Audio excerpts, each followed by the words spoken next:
हाँ बच्चों, आज मैं तुम्हें एक ऐसी कहानी सुनाने वाला हूं जिसे सुनकर तुम्हारे रोंगटे खड़े हो जाएंगे। लेकिन डरना मत, शायद आखिर में कुछ हंसी भी आ जाए। ये कहानी एक छोटे से गांव की है, जहां एक पुरानी हवेली मौजूद थी। गांव के लोग कहते थे कि वहां कुछ अजीब होता है। एक रात तीन दोस्त अली, बुल्लाल और यूसुफ ने फैसला किया कि वो इस हवेली में जाकर उसका राज मालूम करेंगे। फिर क्या हुआ जादूगर चाचा? जैसे ही वो अंदर गए, हवा का एक तेज झोंका आया और दरवाजा ठुक की आवाज के साथ बंद हो गया। वो तीनों डर गए, लेकिन वापस लौटने का रास्ता नहीं था, तो वो आगे बढ़ते रहे। कुछ देर बाद एक कमरे में उन्हें एक पुरानी किताब मिली, जिस पर अजीब और गरीब निशान बने हुए थे। यूसुफ ने जल्दी से कहा, यह तो बहुत अजीब है। बिलाल बोला, उसे मत छूना, कहीं कुछ हो न जाए। लेकिन अली, वो तो नड्र था, उसने किताब खोल दी।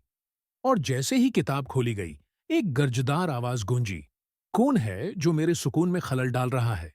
वो तीनों खौफ से लर्ज गए। ये आवाज पुराने जादूगर की थी, जो हवेली की हिफाजत करता था। जादूगर ने उनसे कहा, अगर तुम मेरे सवाल का जवाब नहीं दे सके, तो तुम यहां से नहीं जा सकते। यूसुफ ने जल्दी से कहा, हम तैयार हैं, सवाल पूछिए। जादूगर ने पूछा, ऐसा कौन सा फल है जो कभी गिरता नहीं? तीनों सोचने लगे। आखिर बिलाल ने कहा, यह नारियल हो सकता है। और जादूगर हंसने लगा, सही जवाब, लेकिन तुम्हें एक और चैलेंज का सामना करना होगा। जादूगर चाचा, वो दूसरा चीलिंग किया था। हाँ, अगले कमरे में उनका सामना एक बड़े आईने से हुआ। आईने में वो खुद को नहीं, बल्कि एक डरावनी मखलूक को देख रहे थे। अली ने हिम्मत करके कहा, हमें छोड़ दो, हमने कुछ गलत नहीं किया। मखलूक हंसी और बोली, सिर्फ एक शर्त पर, मेरे साथ छुपन छुपाई खेलो। अगर तुमने मुझे ढूंढ लिया तो तुम आजाद हो। वो मान गए और खेल शुरू हुआ।